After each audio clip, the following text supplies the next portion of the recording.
Le cardinal Taschereau, archevêque libéral de Québec, 1820-1898, première partie. Le cardinal Elzéar Alexandre Taschereau a été une figure marquante de l'histoire de l'Église catholique au Canada. Archevêque de Québec de 1871 à 1898, il a combattu avec succès l'ultramontanisme de l'évêque de Montréal, Monseigneur Ignace Bourget, et de l'évêque de Trois-Rivières, Monseigneur Louis-François Lafièche. Les ultramontains voulaient édifier dans la province de Québec une société intégralement chrétienne, fondée sur le principe de l'union de l'Église et de l'État. Monseigneur Taschereau craignait que le radicalisme ultramontain ne perturbe le concordat tacite qui s'était progressivement instauré entre l'Église catholique et l'État colonial britannique depuis la conquête de 1760. Il préférait maintenir un statu quo imparfait plutôt que de réveiller le vieil antipapisme anglo-protestant. Sa politique de pacification religieuse se rattachait-elle au catholicisme libéral, comme le prétendaient ses adversaires, ou à un simple ultramontanisme modéré, comme le soutenaient ses partisans?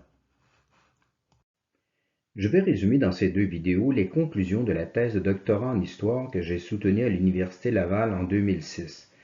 Vous pouvez télécharger gratuitement le texte de mon étude sur le site de la Fondation littéraire Fleur de Lys. Je remercie ma directrice de thèse, Brigitte Coulier, et mon co-directeur, le regretté Nive Voisine, pour le soutien qu'ils m'ont apporté dans ma recherche doctorale. Elzéar Alexandre Taschereau est né en 1820 dans une riche et prestigieuse famille de noblesse seigneuriale. Son père, Jean-Thomas Taschereau, était député au temps du régime de la Terreur du gouverneur James Craig. Il fut emprisonné pendant quelques mois pour avoir défendu les droits de la Chambre d'Assemblée en 1810. Il a développé plusieurs industries dans sa seigneurie de Sainte-Marie-de-Beauce. La mère du futur cardinal, Marie Panet, était la fille de Jean-Antoine Panet, le premier speaker de la Chambre d'Assemblée du Bas-Canada. Son frère, Jean-Thomas fils, a été juge à la Cour suprême du Canada. Son neveu, Louis-Alexandre, sera le premier ministre libéral du Québec de 1920 à 1936. Wilfrid Laurier a dit un jour que les Taschereau portaient le plus beau nom de famille au Canada. Elzéar Alexandre a fréquenté l'école primaire de l'Institution royale à Sainte-Marie-de-Beauce pour apprendre l'anglais. Il a ensuite étudié au Petit Séminaire de Québec de 1828 à 1836. Élève brillant et pieux, il s'est orienté sans hésitation apparente vers le sacerdoce. Lors d'un voyage en France en 1836, il a rencontré Don Prosper Guéranger, le restaurateur de l'ordre des bénédictins. Il souhaitait entrer au monastère de Solesmes. La vie bénédictine aurait convenu à son caractère réservé et intellectuel, mais le diocèse de Québec ne voulait pas perdre un sujet aussi prometteur. Son directeur spirituel, l'abbé Jean Holmes, le fit revenir au pays. Taschereau a été ordonné prêtre par Monseigneur Pierre-Flavien Turgeon en 1842. Il enseigna au séminaire de Québec de 1842 à 1854. On l'envoya ensuite poursuivre des études à Rome de 1854 à 1856 pour qu'il puisse enseigner à l'Université Laval. Il a obtenu un doctorat en droit canon de l'Apollinaire. S'il avait pu se consacrer exclusivement à la vie intellectuelle, il serait sans doute devenu un théologien ou un canoniste d'envergure. Mais à cette époque, le diocèse de Québec ne pouvait se permettre de perdre les talents académiques et administratifs d'un prêtre aussi brillant. L'abbé Taschereau a été supérieur du séminaire de Québec, recteur de l'Université Laval et grand vicaire diocésain. Il a participé au premier concile du Vatican en 1869-70 à titre de conseiller théologique de l'archevêque de Québec, Monseigneur Charles-François Baillargeon. Taschereau n'a jamais fait de ministère paroissial, ce qui lui a probablement manqué. Il se présentait comme un séminariste avant tout. Mais son caractère froid et autoritaire, ses allures aristocratiques parfois hautaines, déplaisaient à plusieurs de ses confrères. En 1847, l'abbé Taschereau fit preuve de courage en allant porter les secours spirituels aux immigrants irlandais qui étaient confinés à la Grosse-Île à cause du typhus. Il attrapa la maladie et frôla la mort. Le cursus de l'abbé Taschereau en faisait un candidat idéal à l'épiscopat. Monseigneur Baillargeon a recommandé à Rome d'en faire son successeur. Quelques prêtres ont signé une pétition pour s'opposer à cette nomination. Ils dénonçaient son autoritarisme et ses tendances libérales.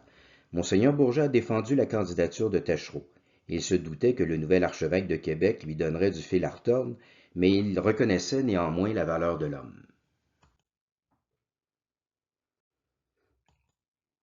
L'Église du 19e siècle se divisait en trois écoles de pensée politique. L'ultramontanisme défendait la primauté de l'Église sur l'État catholique, le gallicanisme la primauté de l'État catholique sur l'Église, le catholicisme libéral, une séparation relative mais bienveillante entre l'Église catholique et l'État libéral. Le mot ultramontain signifie étymologiquement au-delà des monts, en parlant de Rome qui est située au-delà des Alpes par rapport à la France. Sous l'Ancien Régime, ce terme désignait les défenseurs de l'autorité dogmatique et disciplinaire du pape sur l'Église, par opposition aux gallicans, qui vient de Gallicanus, Gaule. Les gallicans reconnaissaient l'autorité dogmatique du pape, mais ils soutenaient l'autorité disciplinaire du roi sur le clergé de France. Au 19e siècle, l'ultramontanisme s'entendait plutôt au sens du catholicisme intransigeant qui rejetait entièrement les idées modernes, c'est-à-dire les principes libéraux issus de la Révolution française de 1789. Selon les ultramontains, l'Église possédait une autorité exclusive en matière spirituelle et une autorité prépondérante dans les matières mixtes qui touchaient à la fois au spirituel et au temporel, comme l'éducation par exemple. L'État possédait une autonomie relative dans les matières strictement temporelles comme l'économie, relative au sens où l'État restait soumis aux devoirs de la morale chrétienne. Les ultramontains prônaient l'union du trône et de l'autel ou, comme on disait à l'époque, l'accord des puissances temporelles et spirituelles.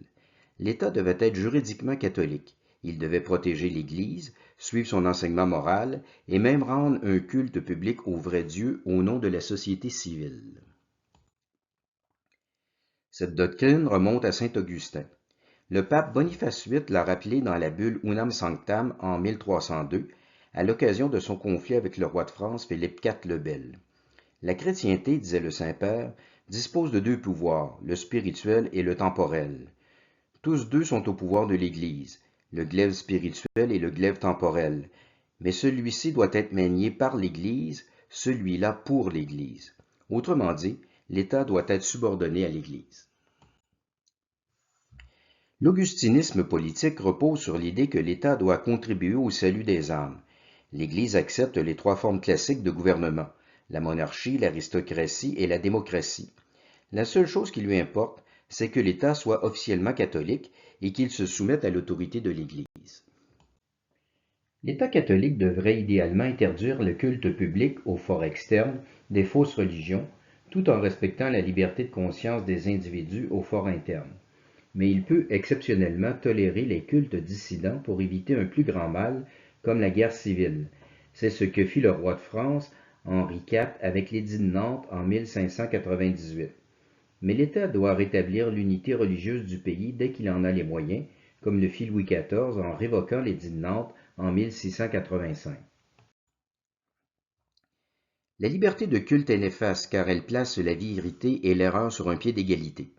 Si l'État tolère toutes les religions, le peuple en viendra inévitablement à croire que toutes les religions s'équivalent.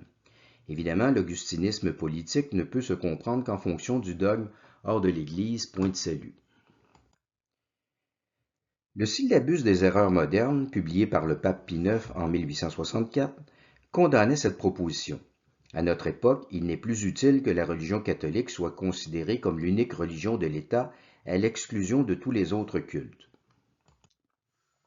En 1884, un prêtre espagnol, Don Félix Arda y Salvani, a publié un ouvrage dont le titre illustre clairement l'esprit ultramontain. Le libéralisme est un péché. Le libéralisme est une doctrine qui élève la liberté au rang de valeur suprême. En religion, c'est la liberté pour les chrétiens de lire et d'interpréter la Bible. En politique, c'est la liberté pour les citoyens de choisir leur gouvernement. En économie, c'est la liberté de produire, de commercer et de consommer sans contrainte. Trois noms incarnent le libéralisme: Martin Luther, Jean-Jacques Rousseau et Adam Smith. Une maxime le résume: tous les hommes naissent libres et égaux. Le libéralisme contredit le catholicisme sur plusieurs points. Les libéraux affirment la souveraineté du peuple, la bonté naturelle de l'homme, l'égalité sociale, le primat de la raison, l'individualisme, la constitution humaine des sociétés. Les catholiques croient à la souveraineté de Dieu, au péché originel, à l'inégalité naturelle, au primat de la foi, aux valeurs familiales et communautaires, à la constitution divine des sociétés. En définitive, le libéralisme est anthropocentrique et le catholicisme est théocentrique. Ces deux visions du monde sont objectivement inconciliables, mais elles coexistent néanmoins dans la civilisation occidentale depuis 1789. Le gallicanisme est également en faveur de l'union du trône et de l'autel, mais il défend la primauté de l'État sur l'Église dans les matières mixtes. Les questions de foi et de morale relèvent du pape, mais l'administration du clergé appartient au roi, notamment le pouvoir de nommer les évêques. Les gallicans prétendaient que l'infaillibilité de l'Église ne reposait pas sur la papauté, mais sur l'accord entre le pape et le Concile universel des évêques. Ils se sont opposés à la proclamation du dogme de l'infaillibilité pontificale au premier concile du Vatican. Le catholicisme libéral cherche, comme son nom l'indique, à concilier la foi catholique et la philosophie libérale. C'est un syncrétisme illusoire entre deux principes, la souveraineté de Dieu et la souveraineté du peuple. Le catholique libéral est un homme de compromis qui préfère la praxis à la doctrine. Il veut agir dans le domaine de l'hypothèse, c'est-à-dire de la réalité, plutôt que dans celui de la thèse, c'est-à-dire de l'idéal. Il se présente comme un réaliste, un pragmatique, un modéré, mais il finit par tout accepter au nom de la charité chrétienne. Le pape Pie IX disait que le catholicisme libéral était une tentative chimérique de conciliation entre l'erreur et la vérité. Mais il faut distinguer deux sortes de catholicisme libéral. Le menésisme, qui a été condamné par le pape Grégoire XVI en 1832, et le montalembertisme, qui n'a jamais été formellement censuré par l'Église. L'abbé Félicité de Lamennais entendait réconcilier l'Église avec la Révolution de 1789. Il prétendait que Jésus-Christ était venu sur terre pour abattre les tyrans et prêcher la démocratie. Dans les paroles d'un croyant, il assimilait l'humanité à Dieu, la démocratie à l'Église et les droits de l'homme au décalogue. Sa doctrine était définitivement hérétique. Après sa condamnation, Lamennais a quitté le sacerdoce, il a rejoint les républicains anticléricaux et il est mort en repoussant le crucifié. Le comte Charles de Montalembert était un disciple de Lamennais, mais il s'en est dissocié après la condamnation pontificale. Il chercha ensuite à concilier le catholicisme et le libéralisme, mais sur le terrain politique plutôt que théologique. Il employait une formule ambiguë, l'Église libre dans l'État libre. Il voulait défendre les droits de l'Église au nom de la liberté de culte, incluse dans la Déclaration des droits de l'homme de 1789. Montalembert réclamait la liberté religieuse pour tous, mais dans l'intérêt des catholiques et sans renier la supériorité de l'Église sur les autres cultes. L'évêque d'Orléans, Monseigneur Félix Dupanloup, était également un catholique libéral modéré. Il faisait une distinction entre la bonne révolution de 1789, qui instaura la démocratie, et la mauvaise révolution de 1793, qui persécuta violemment l'Église. À ses yeux, la Grande-Bretagne était le modèle d'un État libéral qui respectait la religion. Monseigneur Dupanloup entendait christianiser la civilisation moderne en acceptant certains de ses principes comme la liberté de culte et le gouvernement électif. Monseigneur Dupanloup a été ébranlé par le syllabus de Pie IX qui condamnait la proposition suivante. Le pontife romain peut et doit se réconcilier et faire un compromis avec le progrès, le libéralisme et la civilisation moderne. Mais il s'en est tiré par un curieux raisonnement. Avec ce qui est bon et indifférent dans la civilisation moderne, le pape n'a pas à se réconcilier. Avec ce qui est mauvais, le pape ne peut et ne doit se réconcilier ni transiger. Ce que l'Église condamne, c'est l'indifférentisme religieux. Jamais les papes n'ont entendu condamner les gouvernements qui ont cru devoir, selon les nécessités du temps, proclamer dans leur constitution cette tolérance, cette liberté de culte. L'Église n'est inféodée par sa nature à aucune forme de gouvernement et elle les accepte tous, pourvu qu'ils soient justes. Comment donc, avec un esprit aussi libéral, une constitution aussi large, l'Église serait-elle l'ennemi de la liberté politique? Le catholicisme libéral modéré échappait à l'accusation d'hérésie en faisant une subtile distinction entre la thèse et l'hypothèse. Le régime de chrétienté, fondé sur l'union du trône et de l'autel, c'était la thèse ou l'idéal. La liberté de culte, fondée sur la séparation des deux puissances, c'était l'hypothèse, la réalité. Une situation évidemment imparfaite, mais néanmoins plus favorable que la persécution. En théorie, les catholiques libéraux défendaient l'État chrétien, mais en pratique, ils se contentaient de l'hypothèse puisque la société moderne ne pouvait plus accepter l'intolérance religieuse. Les catholiques libéraux admiraient la chrétienté médiévale, mais ils ne cherchaient pas à la restaurer. À leurs yeux, la thèse était une sorte d'utopie, un idéal futuriste qui ne se réaliserait qu'à la fin des temps, lorsque le second avènement du Christ rétablirait l'unité religieuse de tout l'univers. Dans la seconde moitié du 19e siècle, on trouve dans presque tous les pays une opposition entre des évêques ultramontains et des évêques catholiques libéraux.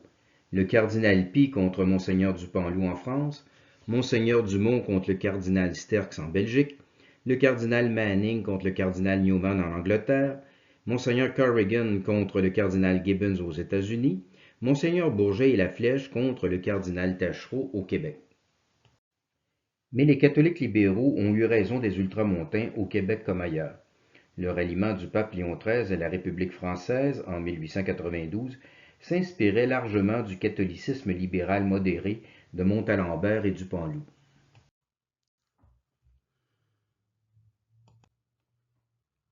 L'abbé Taschereau était au cœur de la querelle gaulliste qui a secoué le séminaire de Québec dans les années 1860. L'écrivain ultramontain français Monseigneur Joseph Gaume soutenait que l'étude des œuvres païennes de l'Antiquité avait propagé l'esprit naturaliste qui était à l'origine de la Révolution de 1789.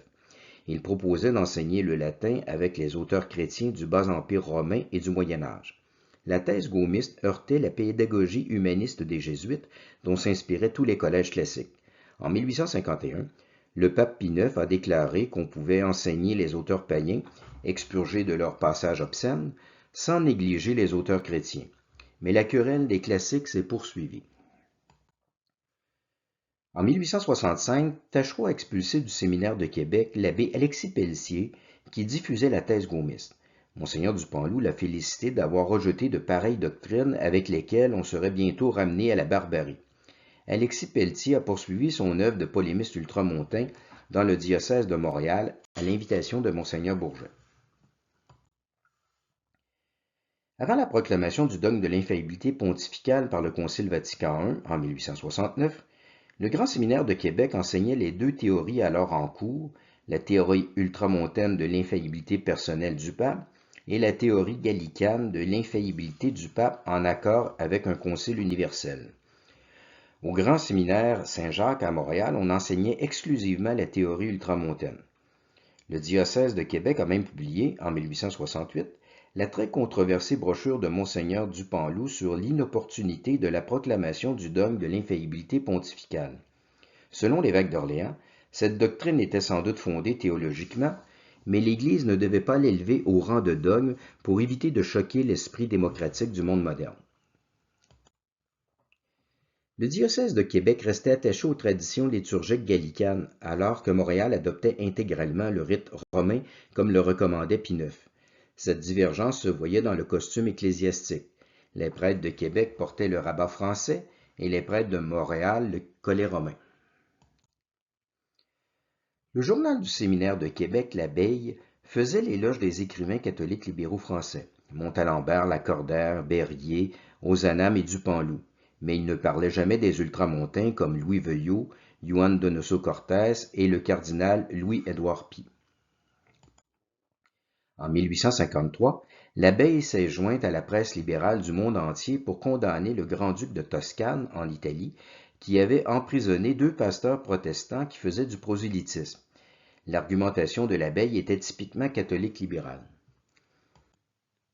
La religion catholique doit être intolérante dogmatiquement et dire « hors de moi, point de salut ». Autrement, ce serait admettre avec les disciples de Luther que la vérité peut être multiple. Mais qu'on nous montre un dogme catholique qui prescrive cette intolérance civile, qui la permette même.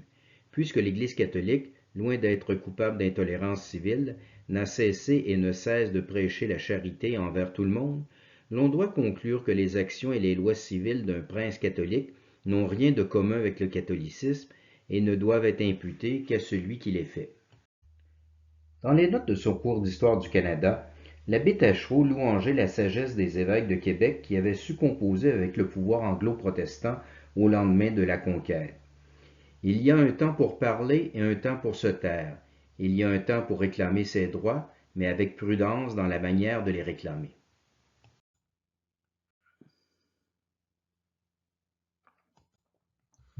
En 1871, la propagande a demandé à Monseigneur Taschereau d'agir comme médiateur dans l'affaire du démembrement de la paroisse Notre-Dame de Montréal, un problème qui opposait depuis plusieurs années l'évêque de Montréal à la communauté des prêtres de Saint-Sulpice.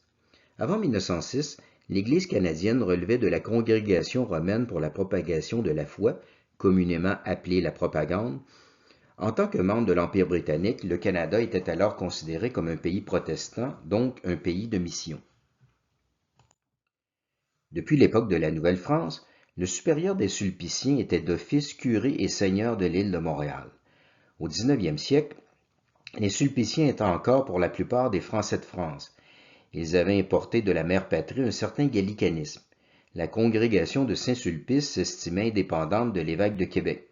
Les Sulpiciens ont contesté l'autorité des 3 premiers évêques de Montréal entre 1820 et 1886, Monseigneur Lartigue, Bourget et Fabre, mais ils étaient néanmoins de bons prêtres, très appréciés par les Montréalais. Il n'y avait qu'une seule paroisse pour toute l'île de Montréal. Les Sulpiciens avaient construit des chapelles annexes, mais les baptêmes, les mariages, les confirmations et les funérailles devaient se faire à l'église Notre-Dame, située dans l'actuel quartier du Vieux-Montréal. Ce n'était pas commode pour les paroissiens, surtout en hiver. En 1865, Monseigneur Bourget a divisé la paroisse Notre-Dame en plusieurs paroisses territoriales. La croissance de Montréal justifiait ce changement. Les Sulpiciens s'y ont opposé, mais le Saint-Siège a donné raison à l'évêque. Ils ont alors porté l'affaire devant les tribunaux civils. Leur avocat était nul autre que Georges-Étienne Cartier, le chef du Parti conservateur du Bas-Canada et lieutenant de John A. Macdonald. Selon Cartier, la création d'une paroisse exigeait une procédure mixte. L'Église pouvait créer une paroisse canonique, mais c'est l'État qui lui accordait la personnalité juridique en vertu du droit civil. Les nouvelles paroisses de Montréal ne pouvaient donc pas tenir les registres d'état civil pour inscrire les naissances, les mariages et les décès. Le recours des Sulpiciens aux tribunaux civils pour casser une décision de l'évêque constituait un appel comme d'abus, une procédure juridique gallicane qui était depuis longtemps condamnée par l'Église.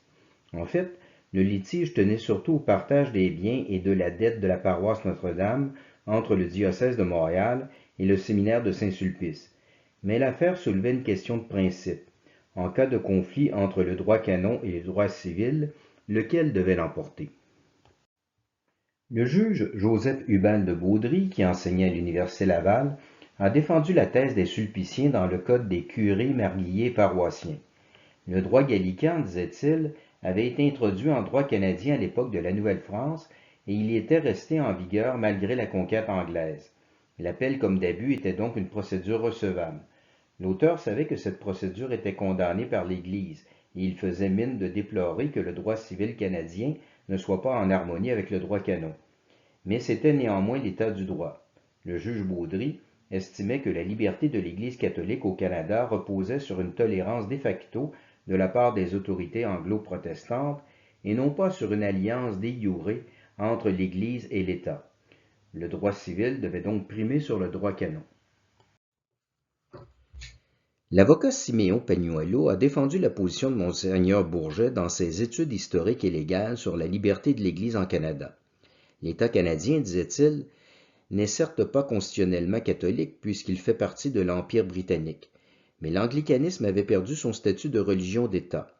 La loi sur la réserve du clergé et la loi sur les rectories, c'est-à-dire les paroisses anglicanes, adoptées par le Parlement du Canada uni en 1852 et 1854, avaient constitutionnalisé le principe de la séparation de l'Église et de l'État.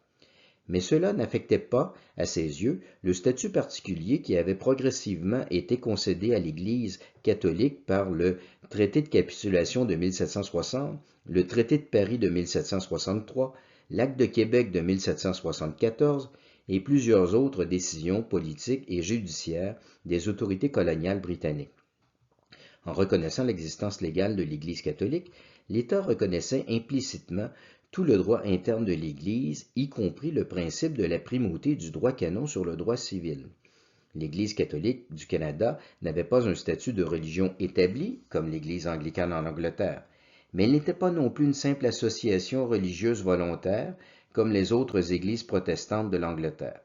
Une sorte de concordat s'était établi de facto entre l'Église catholique et l'État canadien au fil du temps. À la demande de Monseigneur Taschereau, le grand vicaire diocésain Charles-Félix Cazot et le doyen de la faculté de théologie de l'Université Laval, Benjamin Paquette, ont rédigé un mémoire qui confirmait l'opinion du juge Baudry.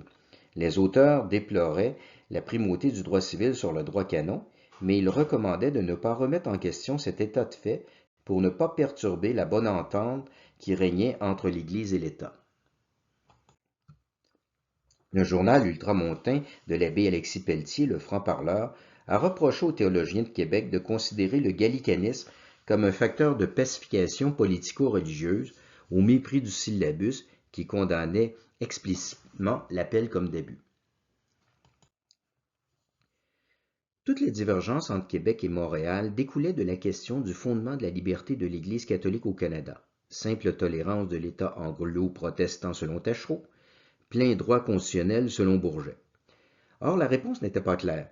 L'archevêque de Québec avait raison pour l'ensemble du Canada, majoritairement protestant, mais l'évêque de Montréal avait raison pour la province de Québec, majoritairement catholique.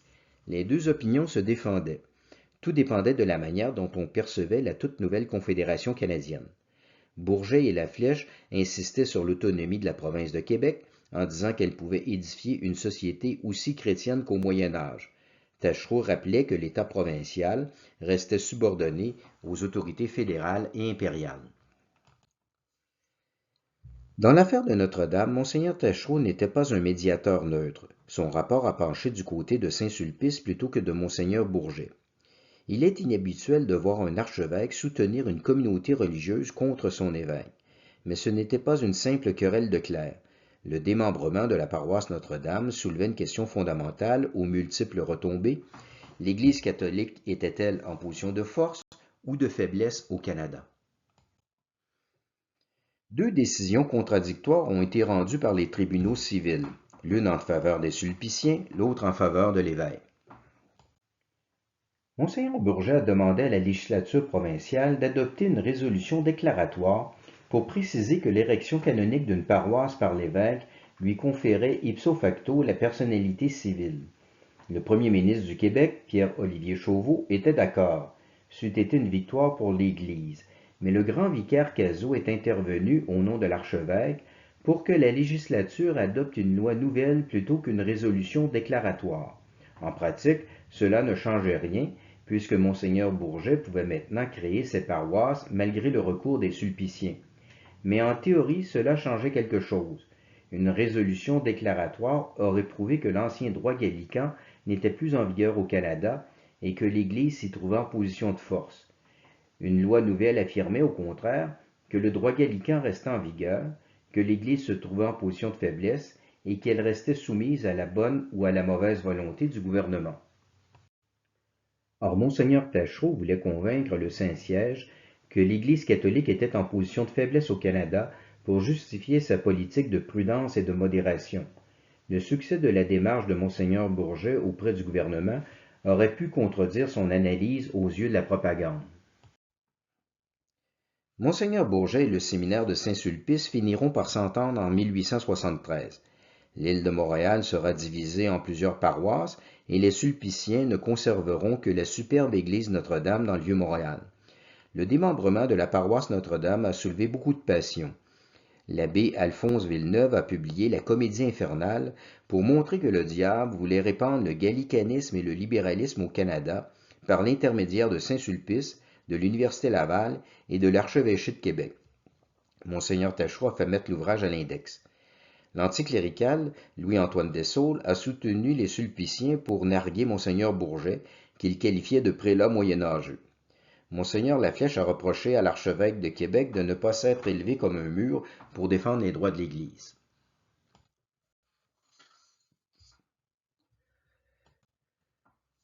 En 1871, le premier ministre libéral du Nouveau-Brunswick, George Edwin King, a créé un réseau d'écoles publiques non confessionnelles qui supprimait en pratique les écoles catholiques au nom de l'unité nationale. Les deux évêques catholiques de la province, Monseigneur John Sweeney et James Rogers, d'origine irlandaise, ont vigoureusement combattu le Common School Act.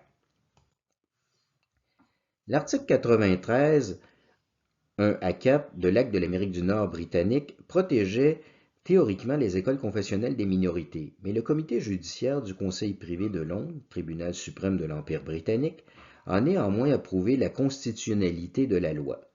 Le Parlement fédéral aurait pu rétablir les écoles catholiques, mais le premier ministre John A. Macdonald et son lieutenant québécois Georges-Étienne Cartier ont refusé d'intervenir sous prétexte de respecter la juridiction provinciale sur l'éducation. En réalité, ils ne voulaient pas déplaire aux anglo-protestants qui associaient l'anticatholicisme au patriotisme britannique. Monseigneur Sweeney et Rogers comptaient sur l'appui de l'épiscopat québécois, mais ils ont été déçus. Les évêques du Québec ont certes condamné la loi scolaire du Nouveau-Brunswick, mais ils se sont ensuite divisés sur la stratégie à suivre.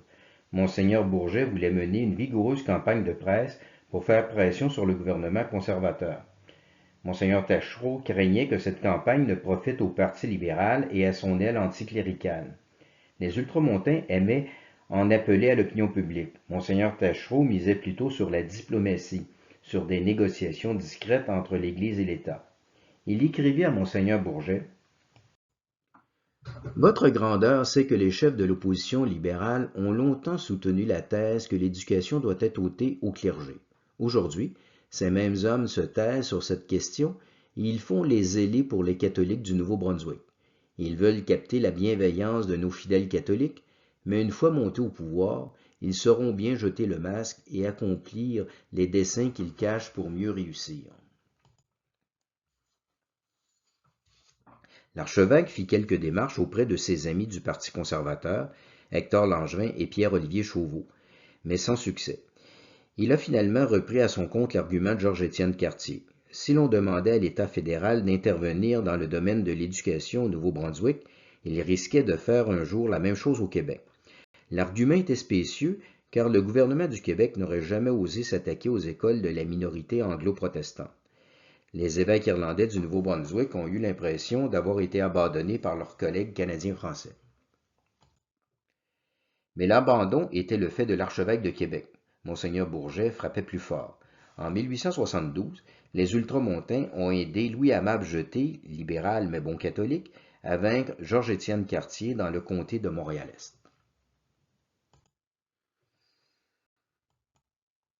En vertu de la Constitution de 1867, le droit matrimonial est de juridiction partagée. Le fédéral fixe les conditions de fond du mariage et du divorce, et le provincial détermine les conditions de forme de la célébration du mariage. Le divorce n'était pas légal dans la province de Québec, mais il l'était dans les provinces anglaises. Cependant, il y avait quelques contradictions mineures entre le droit civil et le droit canon. En fait, la législation matrimoniale, tant fédérale que québécoise, s'alignait sur la discipline des églises protestantes plutôt que sur celle de l'Église catholique. Le Code civil du Bas-Canada admettait par exemple les mariages entre des cousins germains de 4e degré, alors que l'Église les interdisait à moins d'une dispense pontificale. L'Église reconnaissait la validité des mariages contractés par des mineurs sans l'accord des parents, alors que l'État les jugeait invalides. Les mariages clandestins, conclus devant 2 témoins civils mais en l'absence justifiée d'un ministre du culte, comme cela arrivait souvent dans les terres de colonisation, étaient valides aux yeux de l'Église, mais pas aux yeux de l'État. Un prêtre catholique ne pouvait pas célébrer un mariage sans obtenir un permis de l'État. En cas de conflit, les tribunaux devaient appliquer le droit civil plutôt que le droit canon. Le Conseil provincial de 1868 avait demandé aux législateurs d'harmoniser le droit matrimonial. Les ultramontains étaient encore une fois plus audacieux que l'archevêque de Québec. Monseigneur Laflèche voulait que le Parlement canadien déclare que le droit civil était subordonné au droit canon lorsque le mariage concernait 2 catholiques. C'était trop demandé. Au 19e siècle, les anglo-protestants n'auraient jamais reconnu au pape une quelconque autorité sur les sujets de Sa Majesté britannique, même en matière matrimoniale. Monseigneur Bourget demandait plus simplement aux députés catholiques de proposer des amendements législatifs. Il voulait soutenir cette demande par une vigoureuse campagne de presse. Monseigneur Tachereau prônait une approche plus discrète, adressait un simple mémoire au gouvernement. Il craignait que les excès de langage de la presse ultramontaine ne réveillent le fanatisme des anglo-protestants et des anticléricaux canadiens-français, au risque de rompre l'union entre l'Église et l'État. En 1873, il écrivit au préfet de la propagande, le cardinal Barnabo, « Les dispositions des législateurs, même protestants, sont généralement bonnes, mais certains esprits malveillants pourraient profiter de ce débat pour remettre en question les droits acquis de l'Église. » Mais en consultant le Saint-Siège, l'archevêque renvoyait le dossier aux calendes grecques. La question est revenue en 1879 lorsqu'un député conservateur proche des ultramontains, Désiré Giroir, a présenté au Parlement fédéral un projet de loi pour harmoniser les règles civiles et canoniques. Monseigneur Tachereau a consulté l'archevêque de Toronto, Monseigneur Lynch. Les deux prélats ont recommandé à Giroir d'atténuer son projet de loi pour ne pas offusquer les protestants. Le bill du mariage fut adopté par le Parlement, mais après que les députés protestants en aient encore réduit la portée. La stratégie diplomatique de Monseigneur Tachereau n'avait produit que de maigres résultats.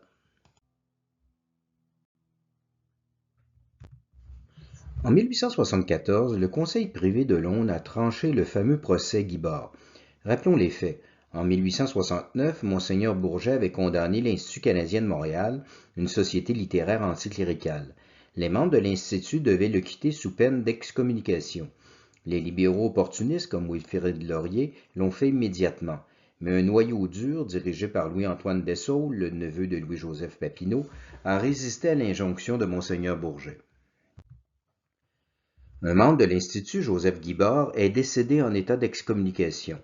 Le droit canon stipulait qu'un excommunié devait être enterré dans la partie non bénite du cimetière, réservée aux enfants morts sans baptême et aux pécheurs publics impénitents. L'Institut canadien demanda au tribunal civil d'ordonner que Guibord soit enseveli dans la partie normale du cimetière. Dessaulles en fit une question de principe. Il faut montrer, disait-il, que l'Église est dans l'État et non pas l'État dans l'Église.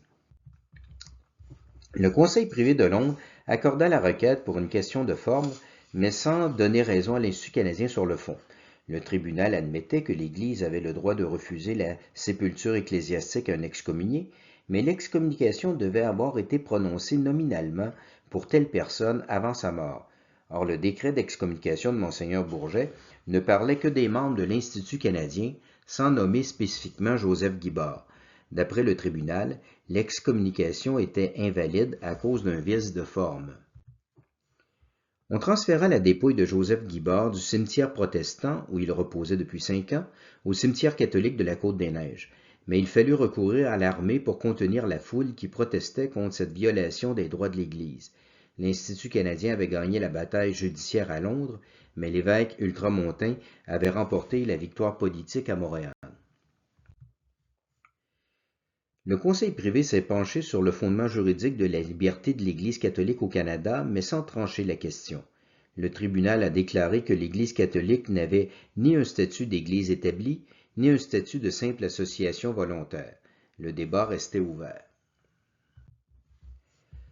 Tous les évêques du Canada, y compris le très libéral archevêque de Toronto, Monseigneur Lynch, ont condamné l'arrêt Guibord. Mais après cette déclaration de principe, Monseigneur Tachereau s'est encore abattu sur une politique d'apaisement. Monseigneur Bourget voulait demander à la reine Victoria d'annuler le jugement. Monseigneur Tachereau pensait, avec raison, qu'elle n'en avait pas le pouvoir constitutionnel. Mais il redoutait surtout ce qu'il appelait le climat d'effervescence actuel. Il recommandait d'encaisser le coup et de clore l'affaire pour pacifier les relations entre l'Église et l'État.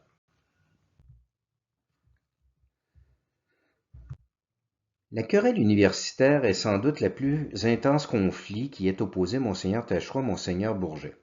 Le séminaire de Québec a fondé l'Université Laval en 1852. Monseigneur Bourget voyait cette université comme une institution provinciale placée sous l'autorité commune de tous les évêques. Mais les archevêques de Québec la voyaient plutôt comme une institution diocésaine en s'appuyant sur le fait que toutes les dépenses étaient à la charge du séminaire de Québec. En pratique, l'Université Laval est restée sous la seule autorité de l'archevêché de Québec. En 1862, Monseigneur Bourget a demandé à la propagande la permission d'ouvrir une université dans son propre diocèse. Il constatait que la jeunesse catholique de Montréal préférait s'inscrire à l'université McGill, une institution anglo-protestante, plutôt qu'à l'université Laval. À cette époque, la distance entre Québec et Montréal posait un véritable problème. Taschereau s'est constamment opposé au projet d'université montréalaise, d'abord en tant que recteur de l'université Laval, puis en tant qu'archevêque de Québec. Il estimait que la population canadienne-française n'était pas assez nombreuse pour faire vivre deux universités catholiques. La propagande a rejeté la requête de Monseigneur Bourget à plusieurs reprises. À l'origine, la querelle universitaire reposait sur une simple rivalité régionale entre Québec et Montréal, mais au tournant de 1870, le débat a pris une tournure idéologique. Monseigneur Bourget voulait ériger à Montréal une université ultramontaine pour combattre non seulement le protestantisme de McGill et l'anticléricalisme de l'Institut canadien, mais également le gallicanisme et le catholicisme libéral de l'Université Laval. Il songeait à la baptiser Université Pie pour l'inscrire dans l'esprit de la croisade antilibérale du pape Pie IX. L'abbé Alexis Pelletier écrivait dans le journal ultramontain Le Franc-Parleur « Laval nous conduit à l'abîme et il est temps de fonder à Montréal une université franchement catholique. » C'était un peu excessif, l'université Laval enseignait fidèlement toutes les doctrines de l'Église, mais elle se démarquait néanmoins du radicalisme ultramontain qui parlait de reconquérir le monde moderne. La faculté de médecine de l'Université Laval n'hésitait pas à engager des professeurs anglo-protestants et francs-maçons. Le recteur Michel-Édouard Méthode soutenait que la franc-maçonnerie anglaise n'avait pas le caractère antireligieux de la franc-maçonnerie française. Pourtant, les papes condamnaient à cette époque la franc-maçonnerie sans faire de distinction entre les loges anglaises ou françaises. Un autre recteur de Laval, l'abbé Thomas-Étienne Hamel, estimait que la fréquentation de l'université McGill n'était pas aussi dangereuse que le prétendait Monseigneur Bourget. Monseigneur Taschereau écrivit dans un mémoire adressé à Rome que la science était aussi nécessaire que la foi et la morale dans l'enseignement universitaire. Le professeur de droit Jacques Crémazie enseignait la théorie du juriste consulte gallican Robert-Joseph Potier, selon laquelle le sacrement du mariage devait se conformer aux lois civiles pour être valide. Cette théorie avait été condamnée par le Concile de Trente. Les ouvrages de Potier étaient à l'index. Monseigneur Taschereau a défendu le professeur Crémazie en disant qu'il exposait simplement l'état du droit sans l'approuver pour autant. Mais les ultramontains répondaient que Jacques Crémazie évitait de dénoncer la survivance de ce principe gallican dans le droit matrimonial canadien. L'Université Laval était moins tolérante avec les professeurs ultramontains. En 1865, le jésuite Antoine-Nicolas Brown et le juriste laïque Auguste-Eugène Aubry ont été renvoyés à cause de leur gaumisme et de leur critique du professeur Crémazie. En revanche, le recteur Hamel ne voyait aucun problème à ce que le militant libéral François Langelier enseigne à la faculté de droit. Langelier s'était présenté aux élections provinciales de 1871, malgré le devoir de réserve politique que l'université imposait à ses professeurs. Plus tard, il ira même jusqu'à plaider un procès pour influence spirituelle hindoue. La tête de turc des ultramontains était l'abbé Benjamin Paquette, le doyen de la faculté de théologie. Paquette se rattachait clairement au catholicisme libéral français. Il admirait Montalembert et Dupanloup. Il avait résidé chez le comte de Falloux lors d'un voyage en France. En 1864, il a fait une conférence sur le Canada au Congrès catholique libéral de Malines, en Belgique. L'abbé Paquette avait horreur de l'Ancien Régime. Il critiquait la mauvaise administration des États pontificaux. Il opposait la bonne révolution anglaise de 1689, de nature strictement politique, à la mauvaise révolution française de 1789, de nature plus religieuse. En 1872, l'abbé Paquette a prononcé à l'Université Laval une série de conférences sur le libéralisme. La publication qui s'ensuivit a obtenu le niel obstat du séminaire de Québec et l'imprimatur de Monseigneur Taschereau. Le recteur Hamel a dit que le doyen avait parfaitement exposé les doctrines de l'Université Laval. L'ouvrage a été louangé par la Civiltà Catholica, le journal romain des Jésuites. La seconde édition, publiée en 1877, a même reçu un bref de félicitations du pape Pie IX. À première vue, l'abbé Paquette semble se rattacher à l'ultramontanisme. Il affirme que toute vérité vient de Rome, il condamne la liberté de culte, il souligne que la démocratie ne confère pas le droit de contester toutes les autorités sociales et religieuses. Il expose ainsi la thèse de l'État intégralement catholique. Mais il se rabat ensuite sur l'hypothèse de la tolérance des cultes dissidents. Il reprend la distinction habituelle des catholiques libéraux entre l'intolérance dogmatique et la tolérance civile des fausses religions. Les catholiques, dit-il, ne peuvent accorder la moindre valeur théologique aux autres religions en vertu du principe « hors de l'Église, point de salut ». Mais ils peuvent tolérer la pratique publique des cultes dissidents pour éviter un plus grand mal comme la guerre civile. C'est une question d'opportunité et non de foi. Si la population d'un pays est unanimement catholique, l'État a le droit et même le devoir d'interdire les cultes dissidents. L'abbé Paquette affirme que des pays comme l'Espagne, le Mexique et la Nouvelle-Grenade, aujourd'hui Colombie, ont eu le tort d'inscrire la liberté de culte dans leur constitution. Mais si la population est religieusement divisée, comme aux États-Unis, en Angleterre et au Canada, l'État doit alors concéder la liberté de culte. Il s'agit d'une liberté politique et non pas théologique. C'est une tolérance de facto et non de jure. L'abbé Paquette procède ensuite au glissement habituel des catholiques libéraux. Il fait de l'exception une règle, il élève l'hypothèse au rang de thèse. La tolérance civile des cultes dissidents devient à ses yeux un devoir de charité chrétienne à cause du progrès historique de l'humanité. Mais s'agit-il de la tolérance civile ou politique des cultes dissidents, alors l'Église, sans égard à la diversité des symboles religieux, pratique cette tolérance qui n'est que justice et charité, et la prescrit à tous les degrés de l'échelle sociale, depuis le prêtre jusqu'au dernier des mendiants. L'Église est intolérante dogmatiquement, mais non civilement. Est-ce que l'Église par hasard fait violence aux hérétiques qui sont sortis de son sein? Sommes-nous donc au Moyen Âge? L'abbé Paquette reprend la dialectique de Monseigneur Dupanloup pour atténuer le syllabus. L'Église n'a pas besoin de se réconcilier avec ce qui est bon dans le monde moderne, car elle n'est point l'ennemi du progrès matériel, bien entendu. Il termine son discours en disant que l'Université Laval ne doit s'attacher à aucune bannière purement politique, entendons le Parti conservateur, que la presse catholique ne doit pas agiter l'opinion publique au sujet des rapports entre l'Église et l'État, et que les fidèles doivent suivre docilement les évêques et surtout l'illustre prélat préposé au gouvernement du diocèse de Québec. Le discours lénifiant de Benjamin Paquette ne satisfaisait évidemment pas les ultramontains. L'Université Laval demanda elle-même à l'Assemblée des évêques de mener une enquête sur son enseignement. Le questionnaire fut rédigé par Monseigneur Laflèche. Il portait sur les relations entre l'Église et l'État, le droit matrimonial, le scientisme et le libéralisme. Les réponses de Laval correspondaient à l'esprit du syllabus, c'est-à-dire au principe de la primauté de l'Église sur l'État. Le Concile provincial de 1873 a déclaré que l'enseignement de l'Université Laval était parfaitement orthodoxe. Les ultramontains n'arrivaient pas à piéger les catholiques libéraux. Ces derniers adhéraient toujours à l'enseignement officiel du Saint-Siège, mais ils avaient tendance à en réduire la portée pour apaiser les anticléricaux.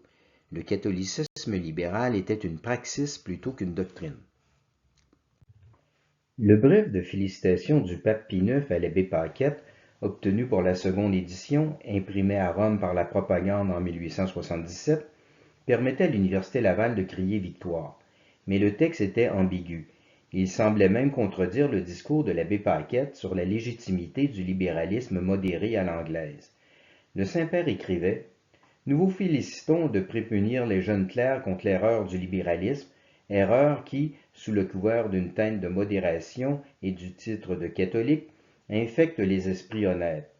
Ils s'imaginent que l'Église est trop sévère en réprouvant les doctrines que réclament les progrès de l'humanité et qu'il vaudrait mieux se concilier avec les cultes dissidents.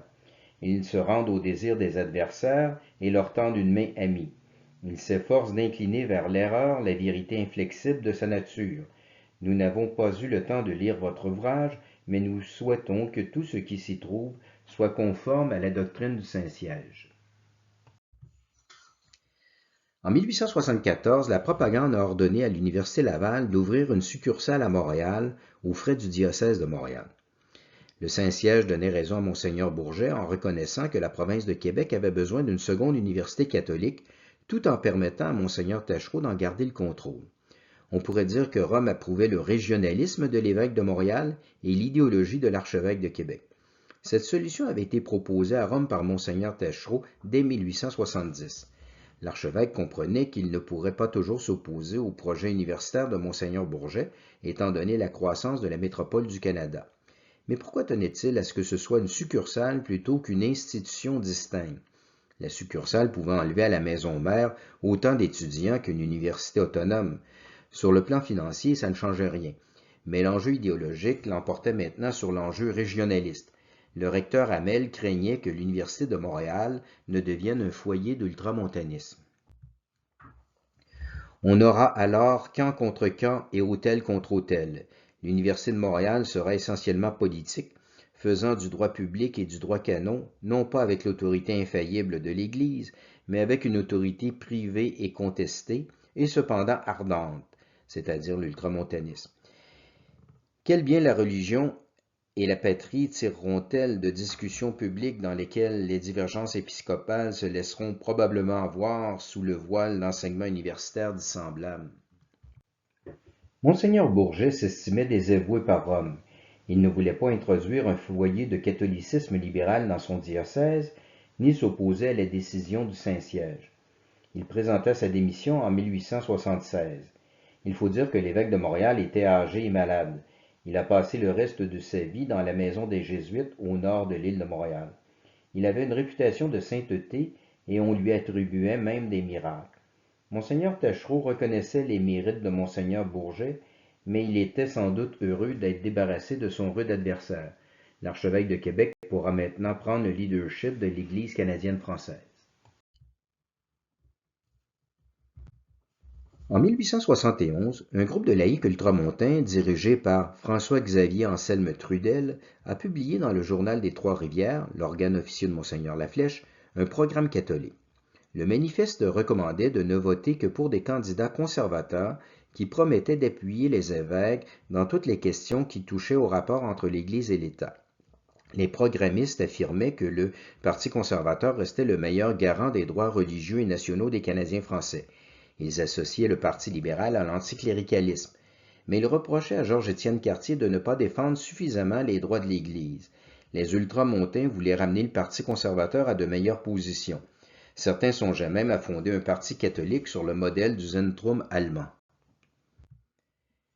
Le programme catholique a soulevé une tempête dans les journaux. Les libéraux dénonçaient le théocratisme moyenâgeux des ultramontains. Les conservateurs accusaient les programmistes de diviser le vote au profit des libéraux. Les anglo-protestants agitaient le péril franco-papiste. L'épiscopat était partagé. Monseigneur Bourget et Laflèche approuvaient le programme catholique. Monseigneur Jean Langevin de Rimouski et Charles Larocque de Saint-Hyacinthe continuaient d'appuyer le parti de Georges-Étienne Cartier. Monseigneur Taschereau a publié une circulaire au clergé pour se dissocier du programme catholique, sous prétexte qu'il avait été rédigé en dehors de toute participation de l'épiscopat. Mais il craignait surtout que la formation d'un parti franco-catholique n'entraîne par réaction la formation d'un parti anglo-protestant au risque de soulever un grave conflit de race et de religion.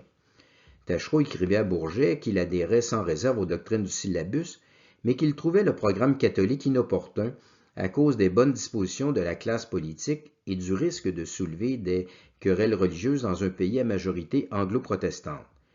Notons qu'il y avait quelque chose de contradictoire dans l'argumentation de l'archevêque de Québec.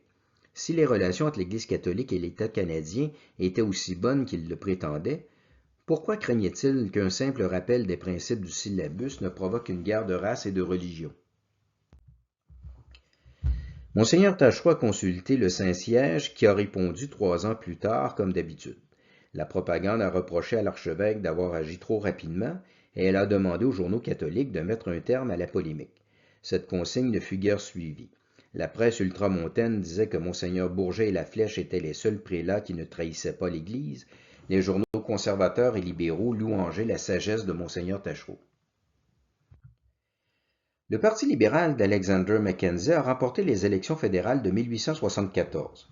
Le nouveau gouvernement comptait 3 anciens membres de l'Institut canadien. Antoine-Aimé Dorion, Joseph Doutre et Rodolphe Laflamme. Les trois ministres avaient relégué leur anticléricalisme aux oubliettes, ne serait-ce que par électoralisme. Mais les évêques étaient pourtant inquiets. Ces anciens rouges en viendront à se démasquer, disait Monseigneur Langevin. Si le parti avancé, entendons libéral, peut trouver un moyen de tomber sur le clergé, il le fera, rajoutait Monseigneur Moreau. Monseigneur Taschereau avouait préférer le Parti conservateur, qui a maintenu l'ordre jusqu'ici, plutôt que les chefs de l'opposition, qui ont longtemps soutenu que l'éducation devait être ôtée au clergé. Pour rassurer le clergé, Alexander Mackenzie s'adjoignit Joseph Cochon comme lieutenant québécois. Ce transfuge du Parti conservateur avait la réputation d'être un bon catholique et il prétendait avoir ses entrées à l'archevêché de Québec. En réalité, Monseigneur Taschereau méprisait ce politicien opportuniste. En 1874, le gouvernement Mackenzie a modifié la loi électorale fédérale pour introduire le scrutin secret. L'Assemblée législative du Québec a fait la même chose au niveau provincial. La loi contenait un article qui passa inaperçu au moment de son adoption. Un tribunal pouvait invalider une élection si le candidat vainqueur ou l'un de ses agents avait exercé une influence indue, ne serait-ce que sur un seul électeur. L'objectif était louable. Il s'agissait surtout d'empêcher les patrons de forcer leurs employés à voter pour tel candidat. Mais la loi définissait l'influence indue de manière très large. Quelques candidats libéraux des faits ont demandé aux tribunaux d'appliquer la règle de l'influence indue au sermon des prêtres qui rappelait que le libéralisme était condamné par l'Église. Dans les livres d'histoire, on dit souvent que les prêtres déclaraient en chair « Le ciel est bleu, l'enfer est rouge », mais on n'a jamais retrouvé ce slogan ridicule dans les sermons des curés et encore moins dans les écrits des évêques. L'expression a probablement été inventée par les libéraux qui tentaient d'expliquer leur défaite par l'ingérence électorale du clergé. En réalité, les questions politico-religieuses tenaient une bien plus grande place dans les journaux que dans les campagnes électorales. La population s'intéressait peu aux querelles de juridiction entre l'Église et l'État. Les élections portaient surtout sur les chemins de fer, les tarifs commerciaux et autres affaires très locales. En 1875, le libéral Alexis Pelletier a été battu dans le comté de Charlevoix par le ténor du Parti conservateur Hector Langevin, le frère de Monseigneur Langevin.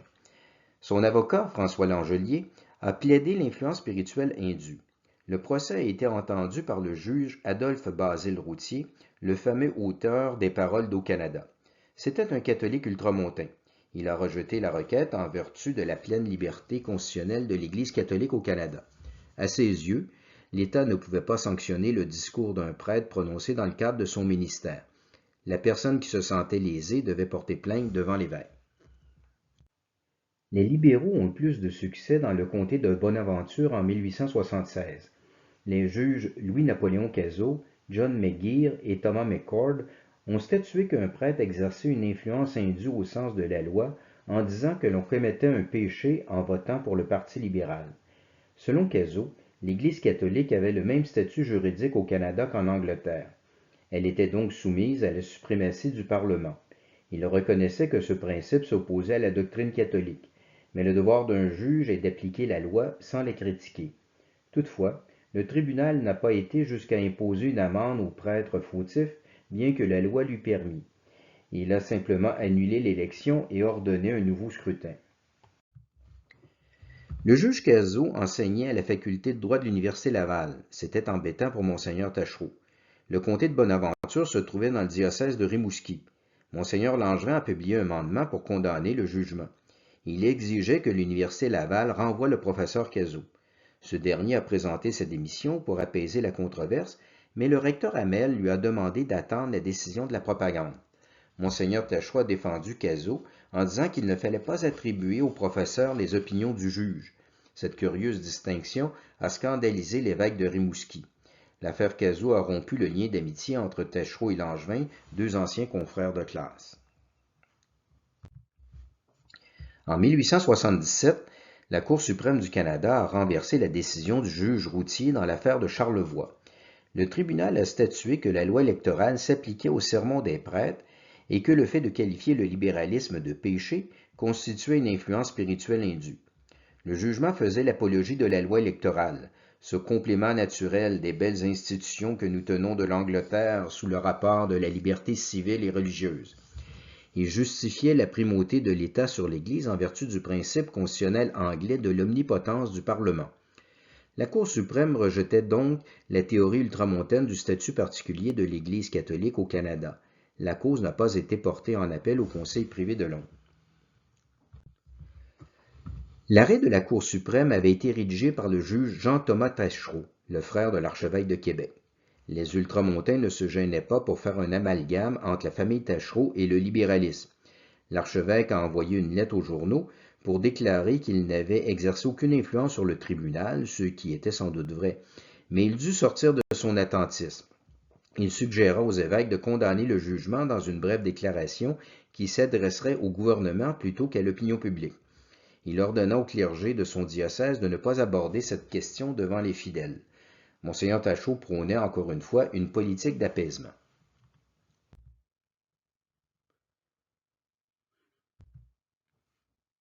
Le Parti libéral canadien se rattachait-il, oui ou non, à la philosophie libérale condamnée par le syllabus?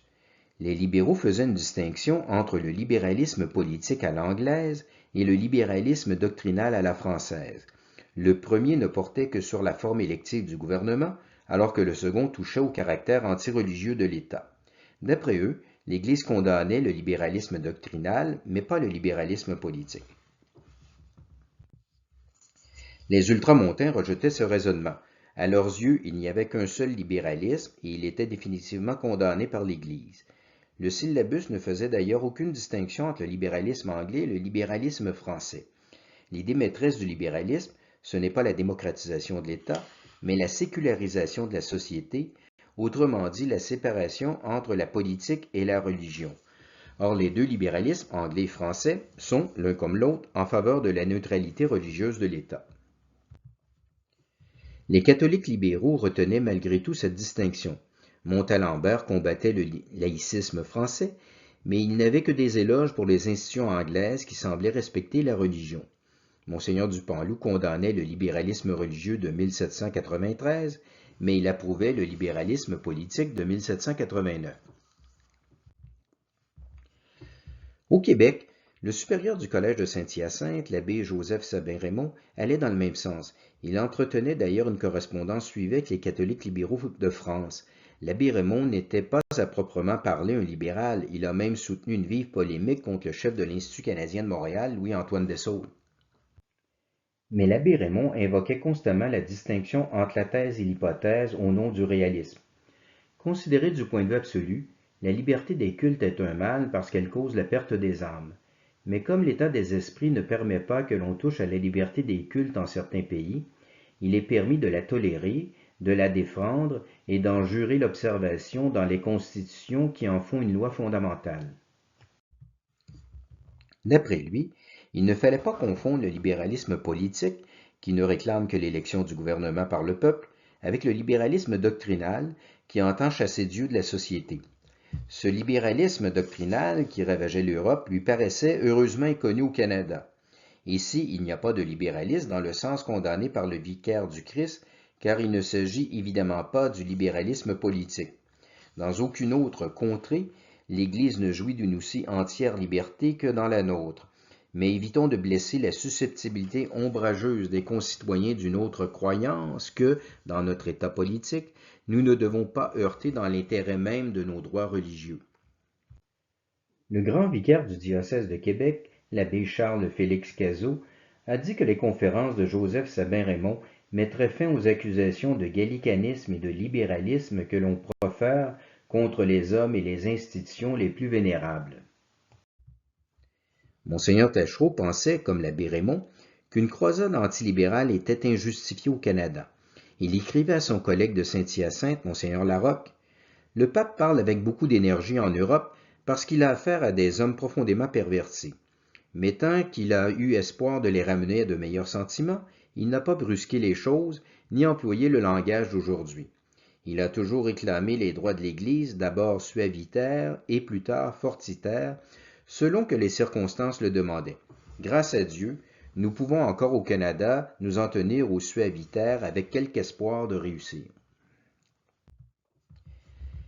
L'abbé Alexis Pelletier répondait que le soi-disant libéralisme politique, correspondait tout simplement au libéralisme catholique dont le pape Pie IX se méfiait tant. Le libéralisme modéré, ou libéralisme catholique, enseigne que la paix, la tranquillité, la conformité de pensée et de sentiments sont des biens si précieux que pour les obtenir, on peut sacrifier certains droits de la vérité, que la charité exige qu'on laisse en repos certaines personnes qui professent l'erreur, qu'aujourd'hui, la société est constituée de telle sorte qu'on ne peut travailler à supprimer la liberté de l'erreur et du mal sans étouffer en même temps la liberté du bien. Les procès pour influence spirituelle indue prouvaient que l'État n'était pas aussi bien disposé envers l'Église qu'on le prétendait à Québec.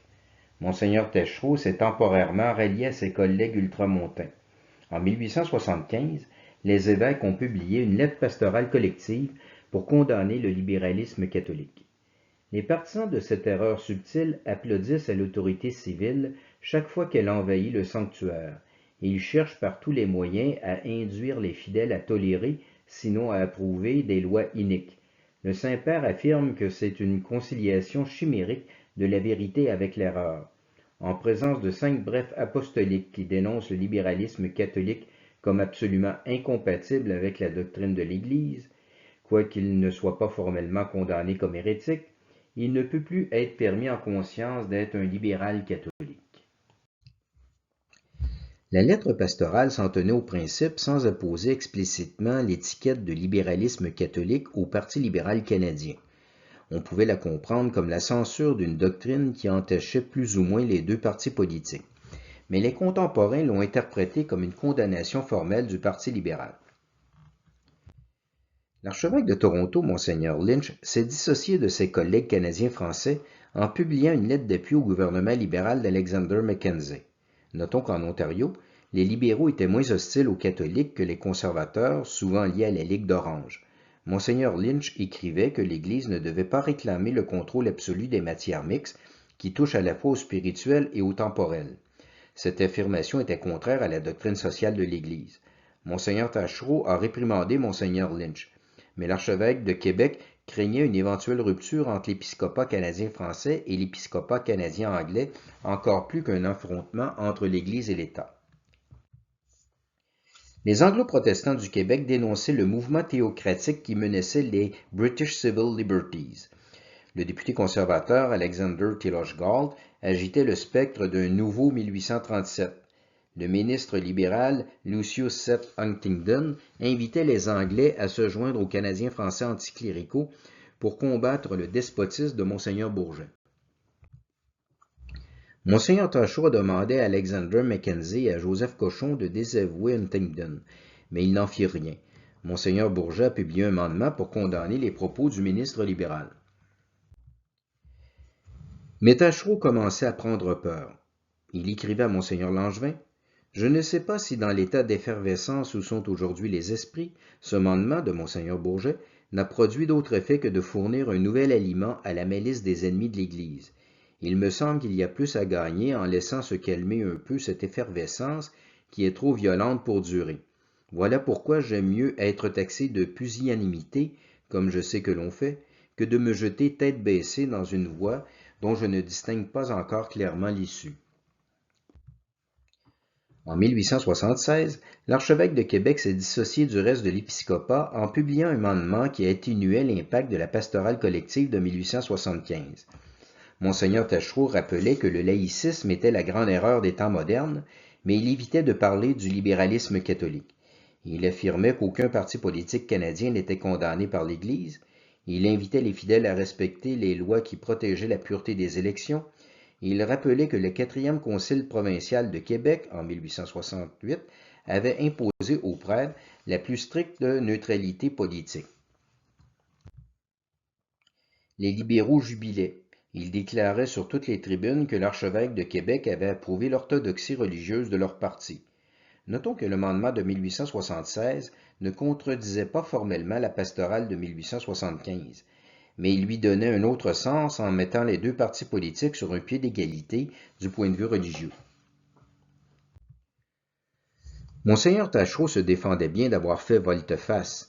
Il recourait plus ou moins à la fameuse distinction entre la thèse et l'hypothèse pour justifier les contradictions entre les deux documents. Il écrivait: Toutes nos misères actuelles et passées viennent de ce que quelques personnes éprises d'un beau zèle pour certains principes vrais, quand on les considère d'une manière absolue et en dehors de toutes circonstances, veulent les faire prévaloir en pratique sans tenir compte des circonstances dans lesquelles nous nous trouvons. Monseigneur Laflèche se rendit à Rome pour exposer le point de vue des ultramontains. Il fut surpris de voir que la propagande pensait que tous les problèmes politico-religieux du Canada découlaient de la partisanerie conservatrice du clergé. Monseigneur Taschereau affirmait que cette idée avait été répandue par Monseigneur Lynch et Joseph Cochon. Monseigneur Laflèche pointait plutôt du doigt l'abbé Benjamin Paquette, qui demeurait à Rome depuis quelques années pour y défendre les positions de l'archevêque de Québec. L'abbé Paquette avait réussi à convaincre le Saint-Siège que le libéralisme canadien ne devait pas être assimilé au libéralisme européen. Qu'en était-il réellement? La conférence de Wilfrid Laurier sur le libéralisme politique, prononcée au Club de la Réforme de Québec en 1877, peut nous éclairer sur ce point. L'historiographie la présente comme un geste de réconciliation entre le Parti libéral et l'Église catholique. Laurier se serait dissocié de l'anticléricalisme des Vieux Rouges de 1850. C'est l'interprétation que les libéraux lui ont eux-mêmes donnée par la suite, mais le texte de la conférence ne permet pas de tirer cette conclusion. Wilfrid Laurier affirme que le Parti libéral canadien se rattache au libéralisme réformateur de l'Angleterre plutôt qu'au libéralisme révolutionnaire de la France. Il soutient que le libéralisme politique à l'anglaise ne menace pas l'Église catholique. Mais qu'est-ce qui distingue le libéralisme anglais du libéralisme français? Est-ce le but ou les moyens? En fait, les deux libéralismes prônent la neutralité religieuse de l'État. Les Anglais ont atteint cet objectif de manière progressive et pacifique avec les lois de désétablissement de l'Église anglicane dans les années 1850. Ces lois ont également été introduites dans la Constitution canadienne par le Parlement du Canada uni. Les Français ont connu plusieurs révolutions avant d'atteindre le même objectif par la loi de séparation des Églises et de l'État en 1905. Mais le résultat final, c'est le rejet de la primauté de l'Église sur l'État, que ce soit en vertu de la suprématie du Parlement, comme en Angleterre, ou de la souveraineté nationale, comme en France. Les termes sont différents, mais l'idée reste la même. L'autorité politique vient de l'homme plutôt que de Dieu. Or, saint Paul écrivait dans sa lettre aux Romains, « Il n'y a point d'autorité qui ne vienne de Dieu, et celles qui existent ont été instituées par Dieu. » Wilfrid Laurier a précisé sa pensée à l'occasion du débat sur les écoles catholiques du Manitoba en 1896. « Je suis un libéral de l'école anglaise. Chaque fois que je prendrai une position sur une question quelconque, cette position, je la prendrai non pas au point de vue du catholicisme, non pas au point de vue du protestantisme, mais je la prendrai pour des motifs qui peuvent s'adresser à la conscience de tous les hommes, indépendamment de leur foi, pour des motifs qui peuvent animer tous les hommes aimant la justice, la liberté et la tolérance. » Laurier ne répudiait pas les Vieux Rouges. Il accusait au contraire le clergé de leur avoir livré une guerre injuste. Il défendait la règle de l'influence spirituelle indue et il louangeait les révolutions anglaises, américaines et françaises. La fameuse conférence de 1877 n'avait rien pour rassurer les catholiques. Elle contenait 4 propositions condamnées par le syllabus: la suprématie de l'autorité de l'État, la primauté du droit commun sur le droit canon, la juridiction des tribunaux civils sur la prédication des prêtres, la légitimité de certaines révolutions. La conférence de Laurier sur le libéralisme politique occupe beaucoup de place dans les livres d'histoire, mais elle est passée inaperçue à l'époque. Le jeune politicien ne faisait que répéter le discours habituel des libéraux. Aucun polémiste ultramontain n'a pris la peine d'y répondre. Monseigneur Taschereau n'en parle même pas dans sa correspondance. Le conservateur Louis-Georges Desjardins a publié une brochure sur les erreurs de M. Laurier, mais pour dissocier le Parti conservateur des vieux Tories anglais plutôt que pour rattacher le Parti libéral à l'anticléricalisme. En 1877, la propagande a confié à Monseigneur George Conroy une mission d'enquête sur les problèmes politico-religieux du Canada. Mais en réalité, le délégué apostolique venait pour imposer les décisions qui avaient déjà été prises à Rome et qui allaient dans le sens de la politique d'apaisement de Monseigneur Taschereau. Salutations patriotiques et union de prière.